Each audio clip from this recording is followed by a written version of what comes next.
But Crorin, if time isn't real, how do you explain the existence of clocks? Hi team, you know what it is, we are back with another dose of spiritual bleach to burn through those blockages we find during spiritual awakening on the spiritual path. And we know there is no real blockage there. It's often just a gap in understanding. And by plugging the gap in understanding, we allow the current to flow through, and we can move into enjoying the true, permanent, and complete awakening, the enlightenment that we have been so desperately seeking. True, lasting, permanent, inner peace, undisturbable by all the changing forms and phenomena of the world. Today's blockage is around the dilemma of, so do I exist or not? And just straight away, what an amazing dilemma to have arrived at. Do I exist? Am I here? Is the universe here? Is reality here? Is reality real? What an incredible existential question to come across. Most people probably go their entire lives without ever really questioning this, but it's certainly something that happens on the spiritual path during awakening. And I mean, it's a very deep philosophical question, very deep, and it can be traced all the way back to the origins of philosophical thought. How do I know any of this is even real? Is this real or not? How would I know? And then from there we go into huge explorations into philosophical thought. Do I exist? Many people would think, well, that's obvious, isn't it? It's obvious that I exist, right?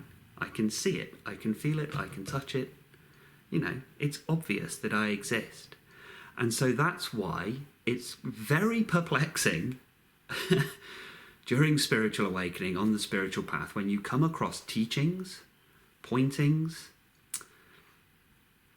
texts, videos that may occasionally make statements such as, you don't exist, you're not really here, there is no universe, there is no birth, no change, no death, there is just nothing, it is nothing, nothing, nothing, nothing, nothing. And on the one hand, there's an amazing amount of relief that starts to rise up there, but on the other hand, it also leaves us somewhat uneasy or difficult to truly comprehend what the teacher is trying to get across there. Some people just get it like rapid, like, whoa, that's exactly what they needed to hear. And this does happen often. That's exactly what people need to hear a lot of the time. Because we are so conditioned and ingrained in our egocentric belief system that sometimes you need very big, very bold, almost radical seeming statements in order to even begin breaking down the egocentric belief structure. It has to be that powerful. But it's very, very hard for the ego to hear. It's rough, it's difficult to hear, and it goes completely against decades of conditioning that has led up to that. And yet hearing the teacher speak like that, and not just the teacher, but there's like whole groups that seem to be invested in this pointing as well, nothing is here. And sometimes you come across the pointings like, so there is nothing to do. There's nobody here. Nobody becomes awakened. There's nobody to become awakened. So you can let go of your seeking. There's already nothing here. It's already all done. It's already empty. Everything's already empty. You might have come across that. I wanted to just have a little look at that itself, because it certainly seems to be a prominent point of contention in the modern kind of spiritual circles. There's a lot of discussion around it, and there's a lot of very strong emotions around it. It's often said that this is neo-Advaita, which is used as a kind of derogatory term, because yes, there are teachers and schools of philosophical thought that kind of use there's nothing here, there's nothing to do, there's nobody here, there is no seeker, there's no path, there's no, the very direct path. There are schools of thought that use that too much, and they kind of rely on that as a crutch rather than going into what the individual actually needs at that time. So occasionally you may have witnessed this in certain videos, or if you've gone to retreats or something, where the student has gone to the teacher with a particular issue in their spiritual awakening. They have a question, and all they get met with by the teacher and by the group and by the discipline is just, you don't exist. That all of this is illusory. So this just doesn't exist. There's nothing here. So it's like your question even the question doesn't exist. The question doesn't exist because the questioner doesn't exist. And this may appear to be quite unkind, quite invalidating. And it can appear that way, and sometimes it is a bit invalidating and a bit unkind.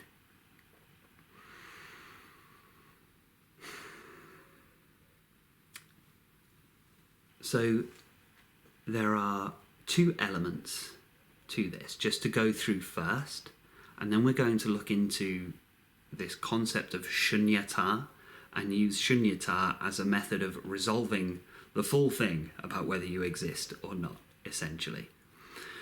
But just to begin with on that, so we have the seeker asking the guru for advice on the spiritual awakening, only to be told you don't exist. And you may be in an in-between sort of state here of like, well, I kind of get that, but I also kind of don't. And now you're in that wobbly, hesitating, half in, half out. Firstly, we have to understand that being told you don't exist can be very triggering, especially if you're also engaged in a process of healing.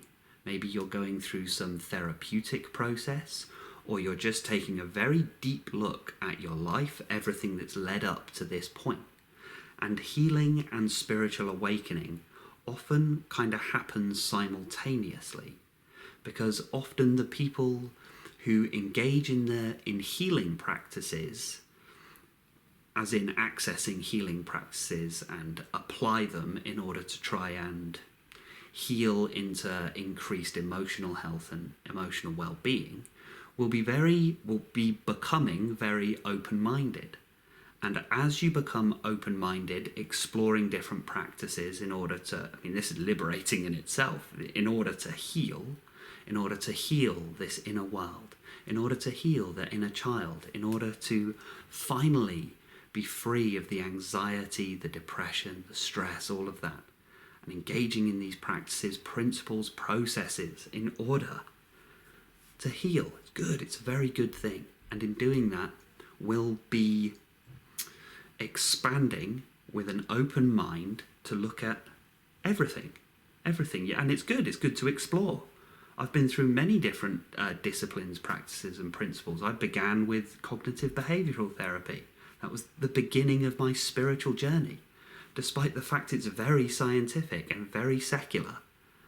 In cognitive behavioural therapy, there's a lot about becoming and staying present in the present moment and watching your thoughts rather than being the participant of your thoughts. So, if you're engaged in healing therapeutic processes, you'll become very open-minded and then come into contact with spiritual practices and teachings. After all, things like Buddhism and things like many of the Eastern religions and philosophies speak about inner peace. They speak about total tranquility and serenity. And so if you're trying to heal from something like anxiety and stress, it's very attractive to hear about, wow, so what's this awakening thing? What's this enlightenment thing? Because they're talking about permanent, total inner peace, regardless of anything that's going on in the external world, a deep, secure, permanent inner peace. Naturally, the person who is healing is going to engage at some point with some of these principles and will find enormous benefit from this. Staying present, focusing on the breath, looking after the body and mind, coming into balance, coming into harmony. This is beautiful stuff. Anyone who's engaged in healing, it's just beautiful. Not just for the person who is doing the healing, but think of all the people they encounter in their life, all the people that they work with and engage with, and all the relationships they have. If somebody heals, that healing will naturally radiate out into others. So if that's you, I commend you for doing what you're doing, putting the work in. So that healer, that person who's healing, will encounter certain philosophies, and in order to leave this anxiety behind, the stress, the anxiety, the low mood, the depression, will go deeper and deeper, further and further into the Eastern philosophies, doctrines, religions. And at some point we'll come across certain teachings like Advaita Vedanta, like Ajatavada, even in Tantra, Kashmir Shaivism and things of that nature, and we'll then stumble across certain pointings and teachings in meditations maybe of this: you don't exist, you were never actually here, it's only ever the present moment, and you are actually just consciousness. You are the pure being, you are pure consciousness itself. And this whole thing, this body-mind story, the story of you, is just that, a story. That's all it is. It's just a story. There's nothing more than that. You are the awareness, the conscious awareness of being now, and that is the totality of your existence and the totality of the existence of the entire universe. So this deeply ingrained narrative, the story of you, we'll term it the ego.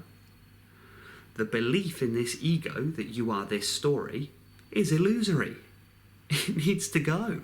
It needs to go. Some traditions might speak of ego death. Let's destroy the story. I tend to take a slightly more gentle approach and say, well, let's consider that it is a story. Let's close the storybook and put it aside, right? Put it back on the shelf. We're done with the story. Let's move on.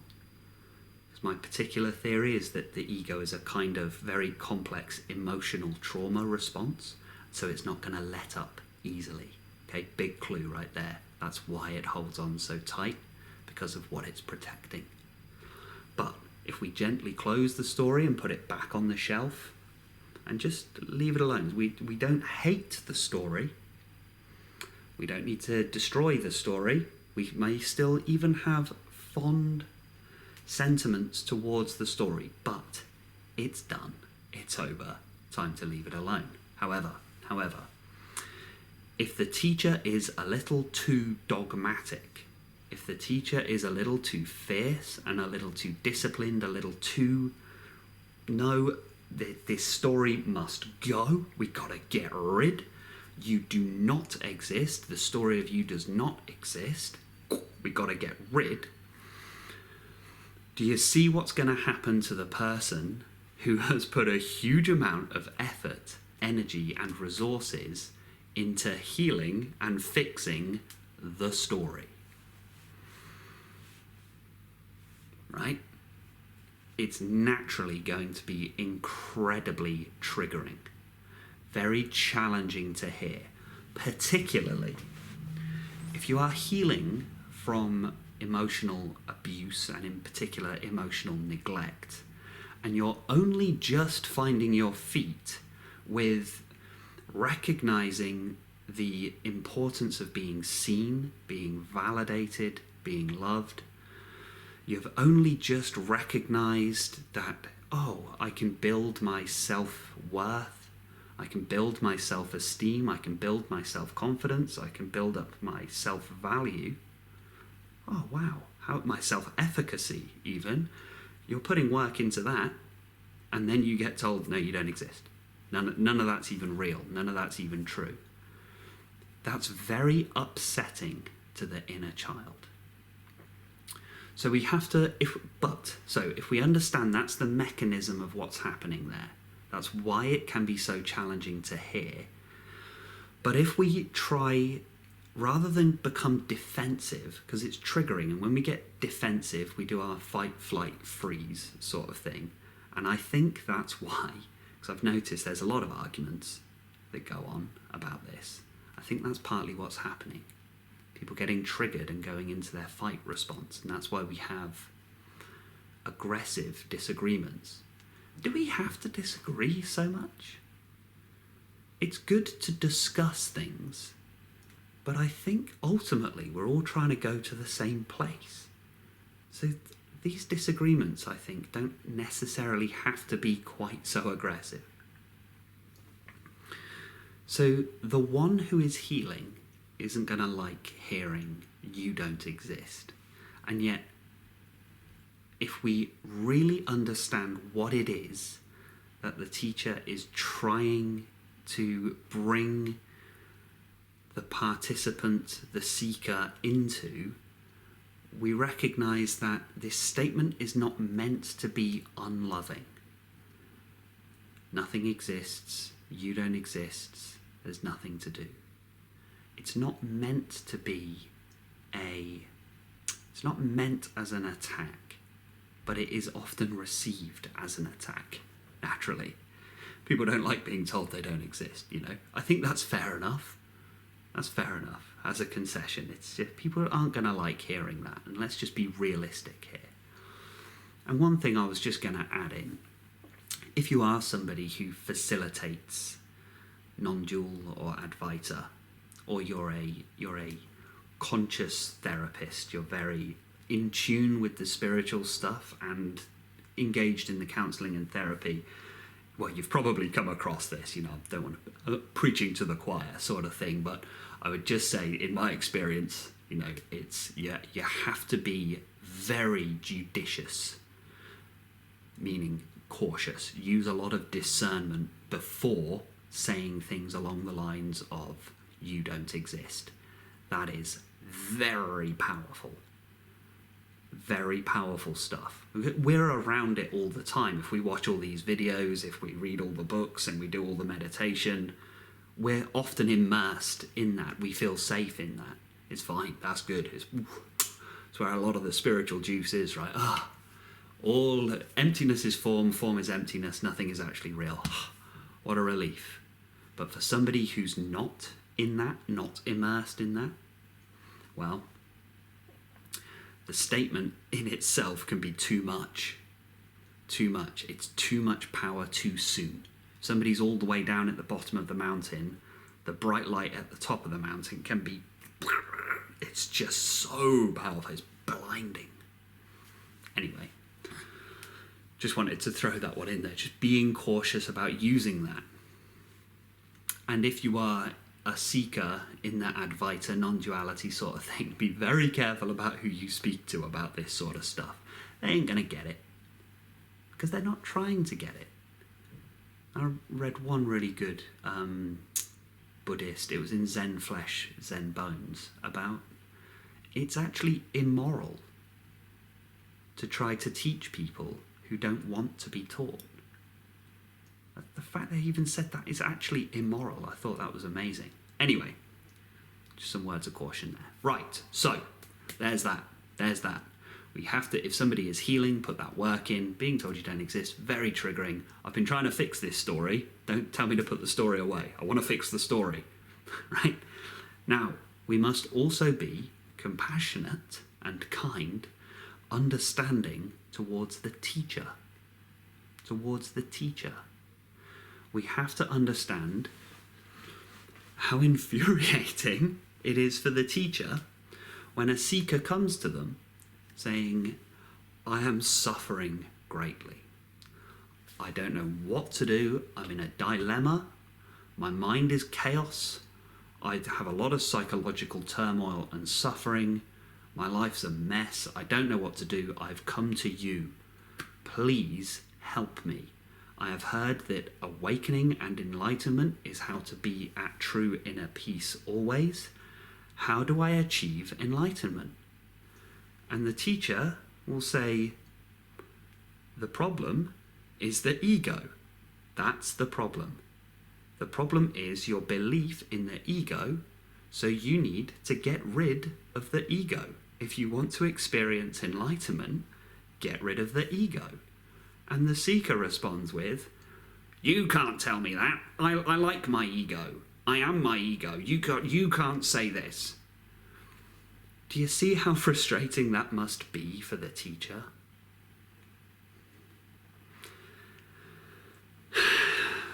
We have to, just because the teacher is sat up there on the seat or has all the crowds around them, doesn't mean they have like an easy gig. They don't have a great deal of power. It just appears that way. It's just worth understanding.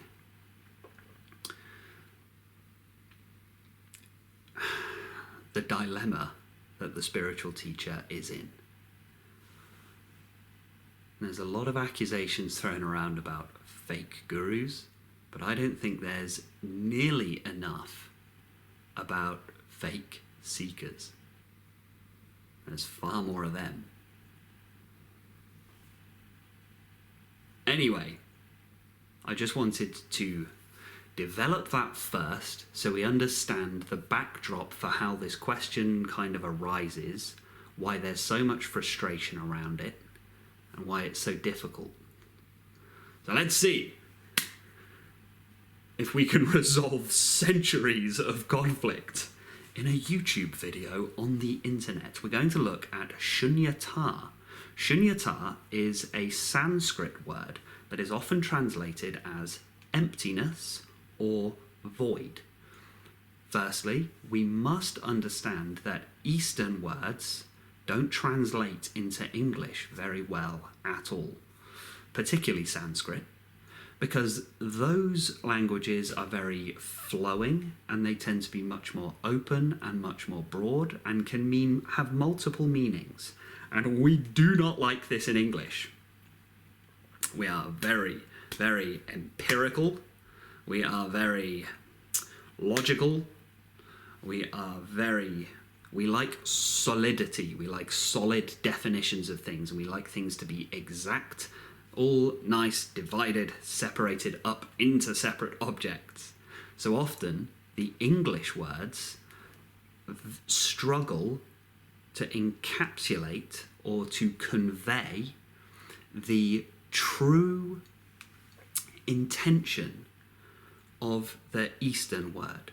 And Shunyata is a word that we can only really translate into emptiness or void. Now, that's what I wanted to sort of explain. I'm going to explain Shunyata and hopefully disambiguate Shunyata slightly. And then we're going to use the metaphor of the leaf on the tree in order to explain how this nothingness may be more palatable to begin with if we understand nothingness as wholeness or oneness. So firstly with Shunyata, emptiness.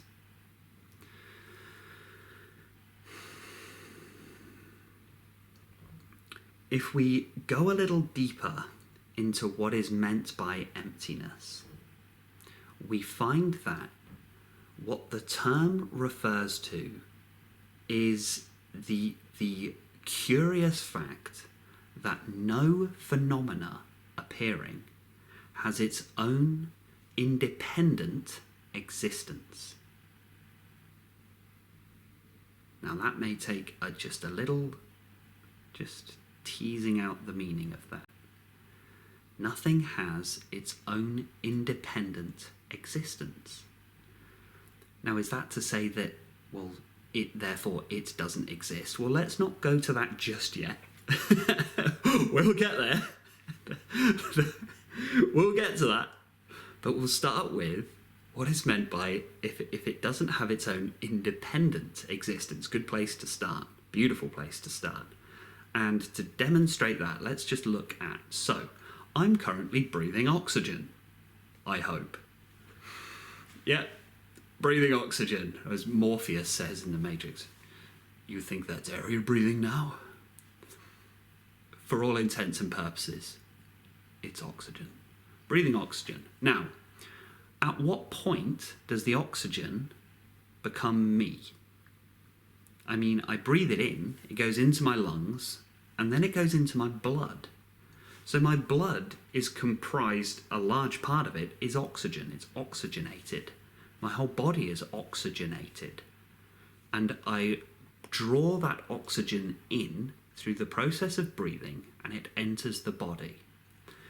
At what point does oxygen become me? Like, I'm a body mind speaking on a YouTube video right now. And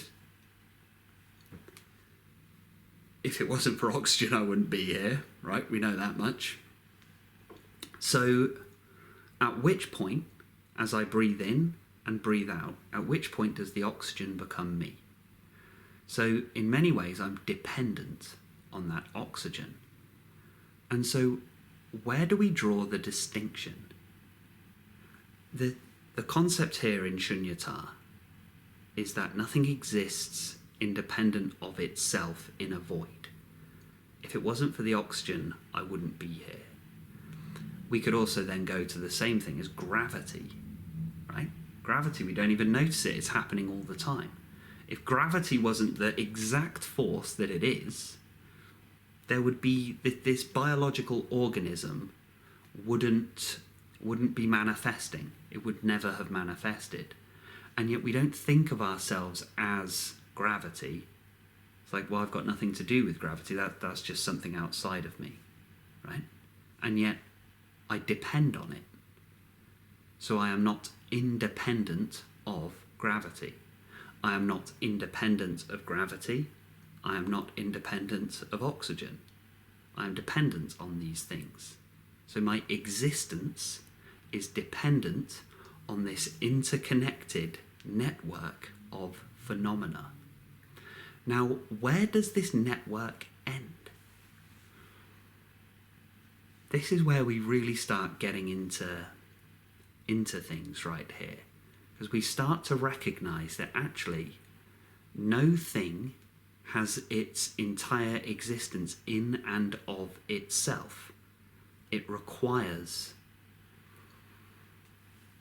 the whole in order to be.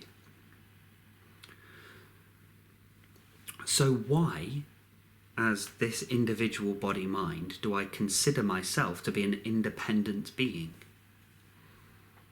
This is another one that's very, very triggering, especially to the Western mind. We don't like hearing it. No, I am fully just this individual separate being. I have my free will. I choose my fate. And yet, it doesn't take much exploration to realize, well, there's truth to that. However, if we also recognize that you are a single part of a much broader whole, a singular part of a much broader organism, and each part requires the whole in order to manifest at all. This feeling of being separate, this feeling of being an independently existing, separate body-mind, somehow removed from the universe, I, a stranger and afraid in a world I never made. That feeling of separation and separateness is an illusion.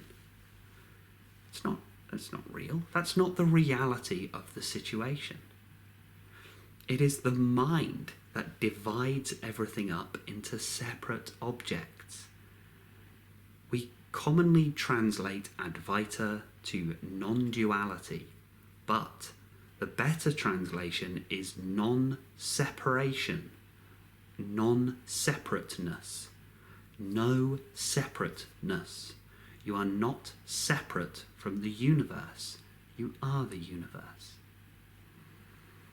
Only the mind jumps in and creates division, separation, categorization. So that's why it's often said, well, if we drop the mind, then, well, the truth is revealed.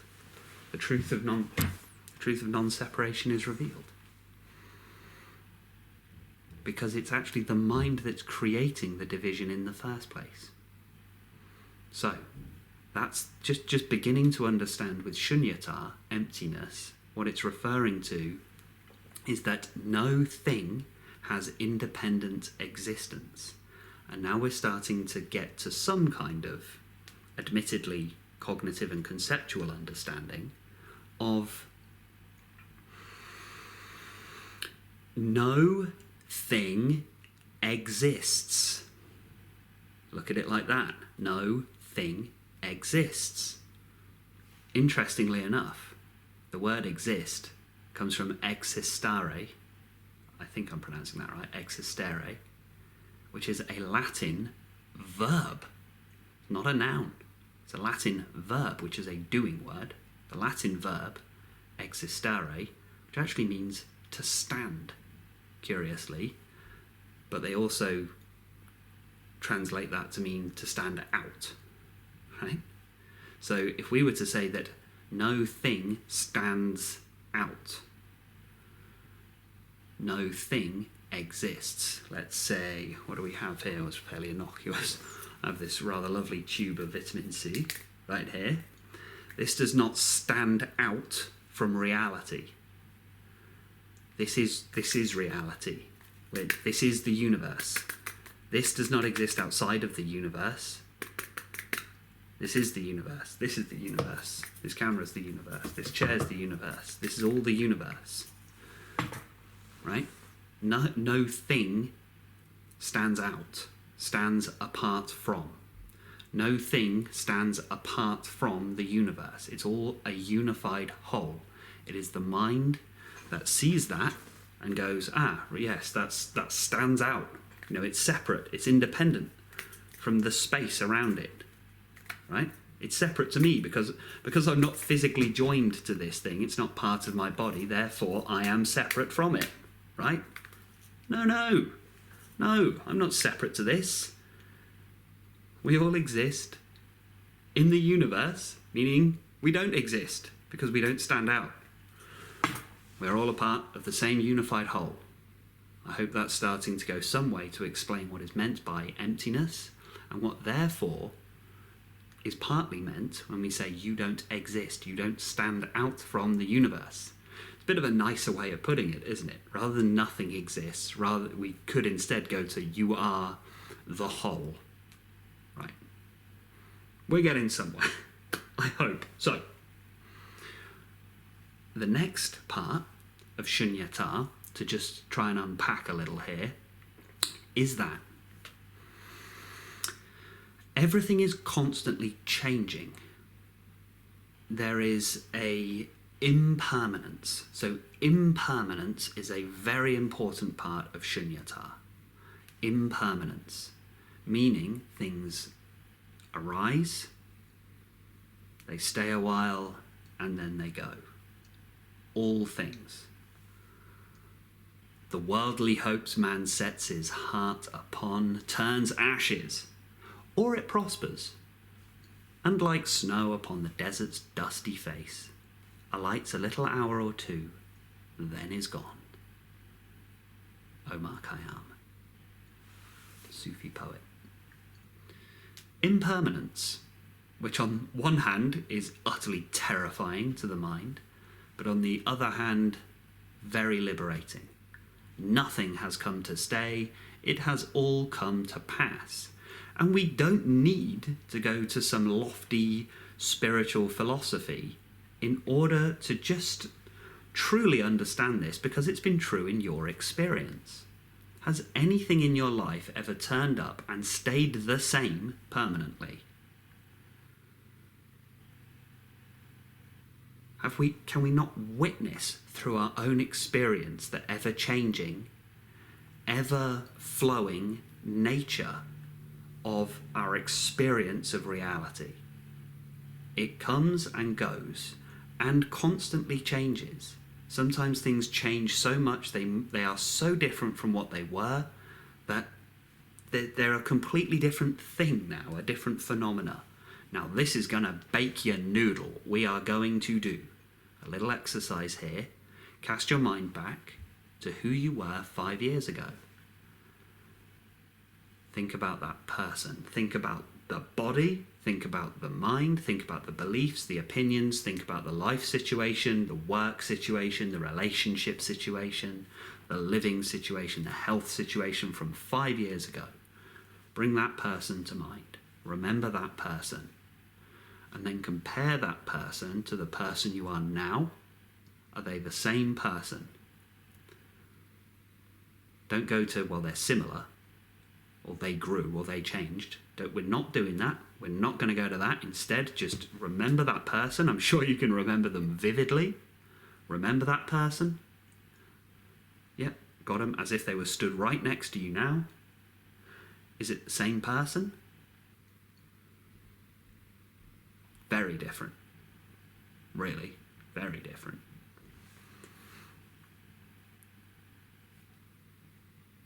So, hang on. You're completely changing, even within one lifetime. You've already been multiple people in a single lifetime. And you haven't grieved for that person from 5 years ago. It's just all happened so slowly and so naturally that you didn't really think about it. What happened to the child version of you? Where is that child now? That child doesn't exist.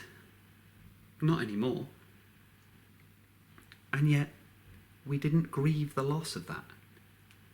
It just happened so slowly and so gradually that it just felt natural and right to grow and mature and change. And yet, we cannot deny that something that was there is no longer there. How curious. Impermanence. Now, I like to focus on the liberating nature of impermanence, because it means no matter what your situation or circumstance is, it will pass. It has to.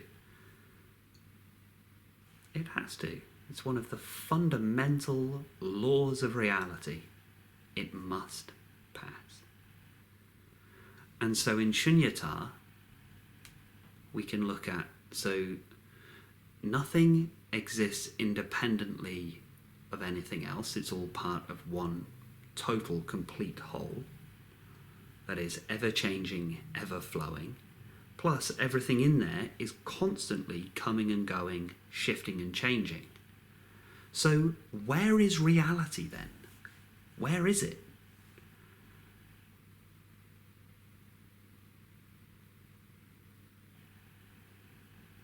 Where is the universe? These are good questions to ask. We are absolutely 100% certain that the universe exists, and yet, if you ask somebody where it is, they can't point to it. Why? Because it's everywhere. Alright, we're baking a few noodles, so let's just turn the heat up on baking those noodles right now. If nothing is separate, there's no object-subject. So I'm not separate from the universe, and therefore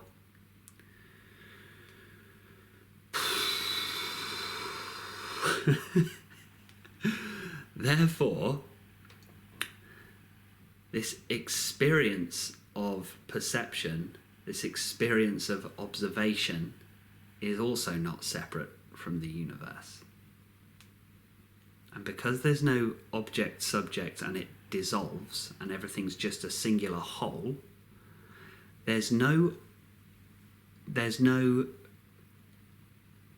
subject that observes the whole. Because anything observing the whole is a part of the whole. So nothing can observe the whole. The entirety, the universe. Nothing can see the universe. The universe can be the universe, but the universe can't see the universe. Why? Because the moment something is outside of the universe, it is still the universe. So there's no subject, there's no object. Because the moment that we have that, and we've noticed that, it's still the universe.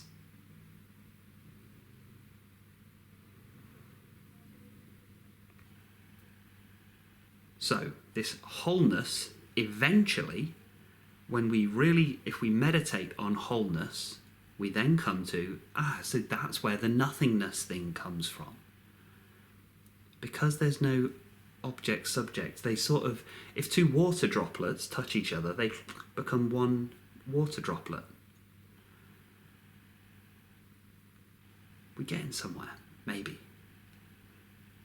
Yes, we are.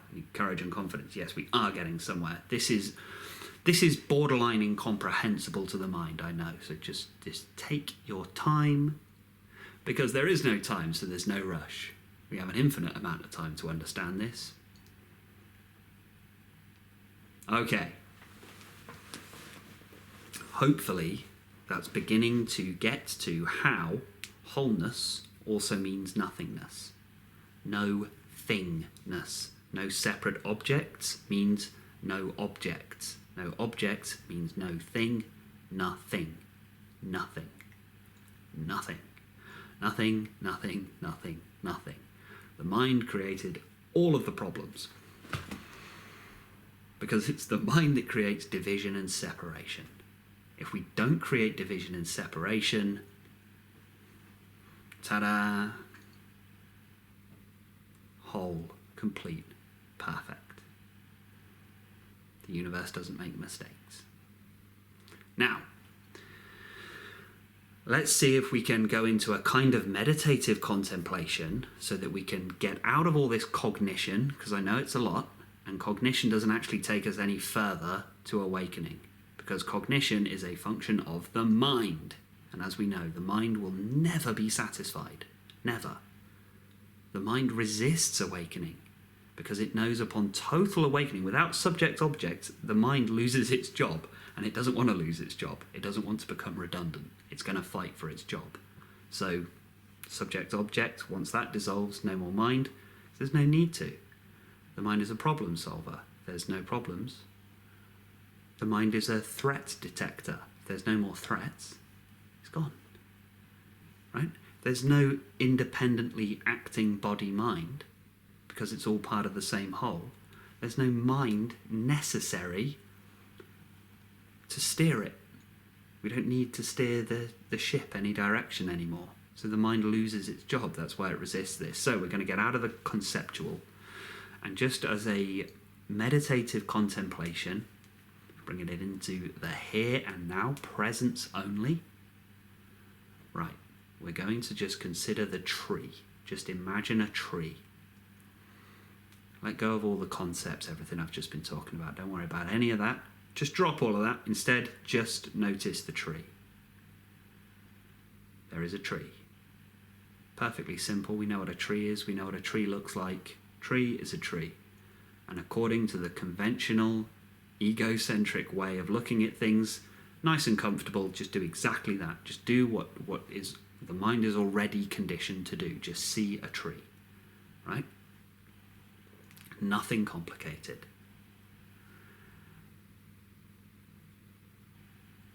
And undeniable, right? That is a tree. Now we're going to consider just taking a closer look at the tree and looking at one single branch on the tree.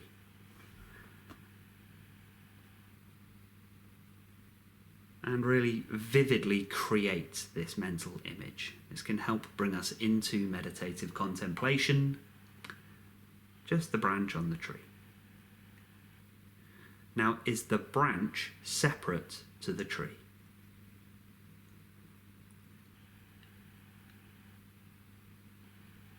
Pretty obvious. No. But is the branch the tree?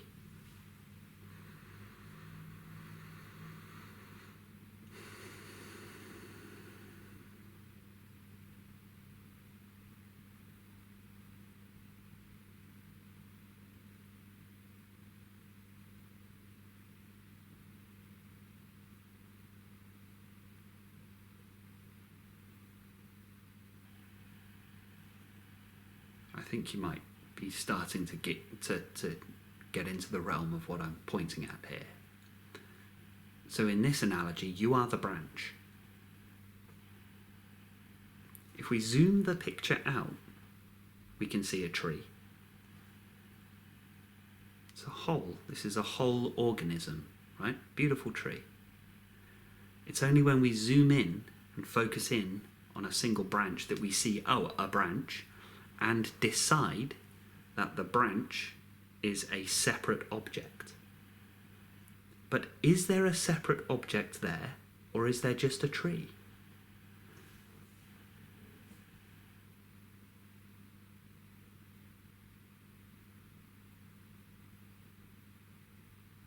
So is there such thing as a branch, or is there just a tree?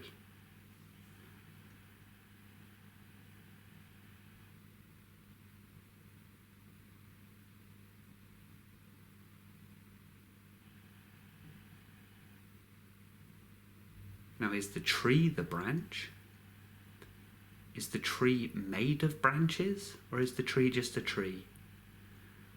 Where did this concept of branch kind of come from? And then where do the concepts of leaves and roots come from? That's the mind. The mind divides the tree up, but none of those things are really there, provided we stay in the zoomed out position of just observing a tree.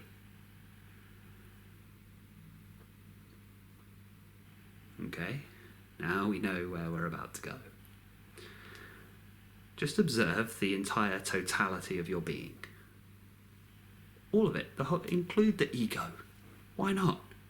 Too hard to get rid of. Yeah, just forget it. Get the storybook back out. Right? Let's indulge. Let's jump right back into the ego. Love it. With all the past, all the future, everything. All the characters, the whole thing. Juicy. The body, the mind, also juicy. Right? Go into it, the whole thing. Right? That's the branch.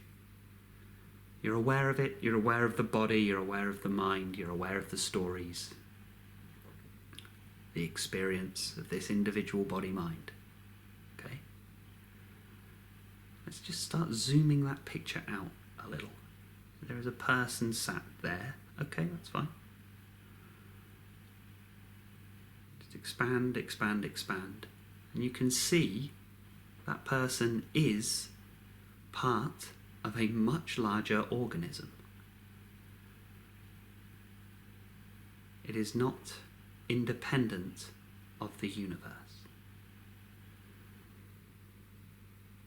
And so, like the water droplet rejoining the ocean, the person, right there, rejoins the whole.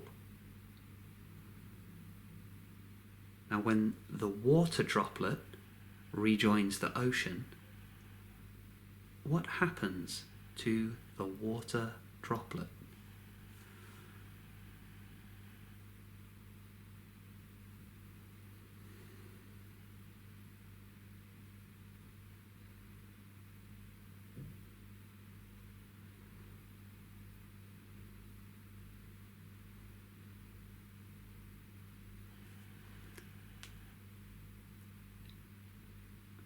Okay, so right here, we may feel this is where we start to come up to a more kind and compassionate way of saying you don't actually exist.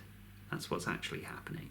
And the inner child, all of the hurt parts, can relax. Because, yes, the water droplet, as a separate, tiny little thing, does dissolve and vanish. But nothing happens to the water. The water's just fine. It's all just fine. It's fine. You're fine. You are. And the water's not going anywhere. The water's not going anywhere. It's just that upon merging once again with the whole, the surface tension is released. The surface tension of the water droplet touches the whole and bloop, rejoins. The water's not going anywhere. It's the droplet that disappears.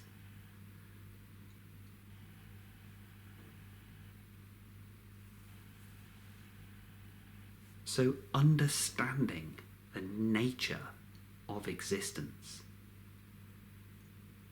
understanding the nature of reality, brings us to that's what's meant by nothingness. That's what's meant. In the space of nothingness, we are divested of our separation, divested of the duality.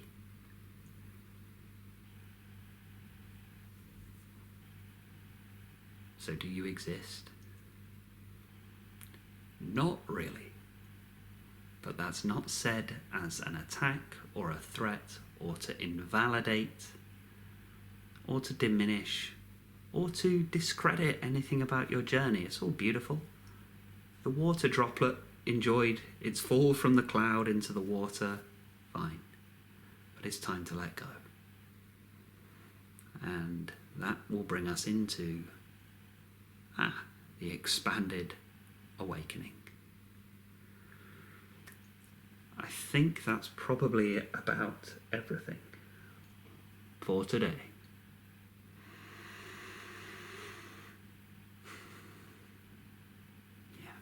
Thank you so much for listening. I really appreciate it. I hope this video finds you well and in good health. I hope you're having productive spiritual practices and meditations. I hope you have ease of being.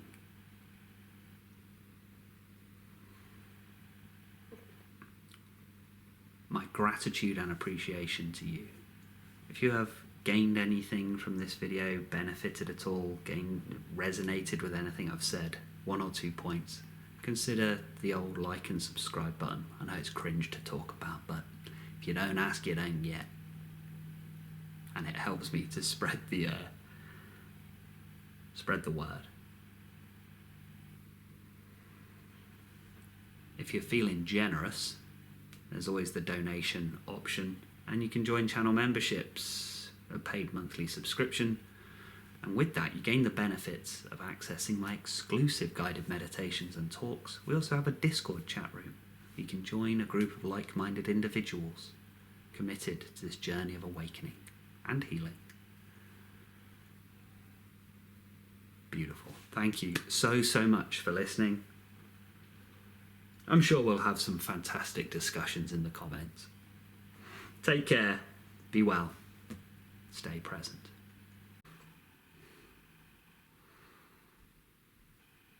But Corin, if Ridiculous. but crumbling.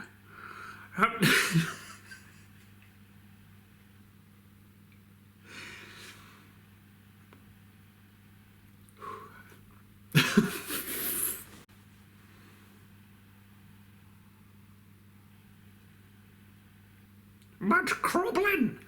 How can time?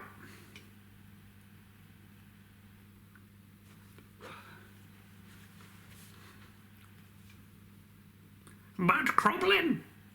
How can time not be real?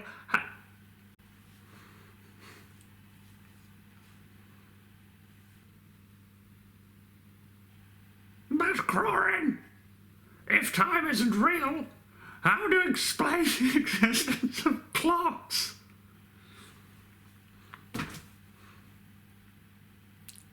Hi team.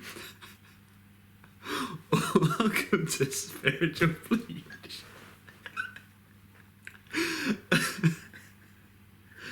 To burn through those spiritual blockages. We're gonna burn through some spiritual blockages, bro. But Crorin, if time isn't real, how do you explain the existence of clocks?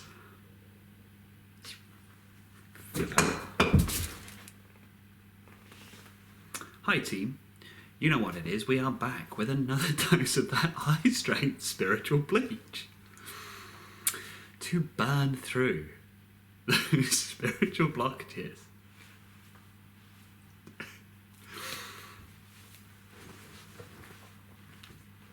On the spiritual path.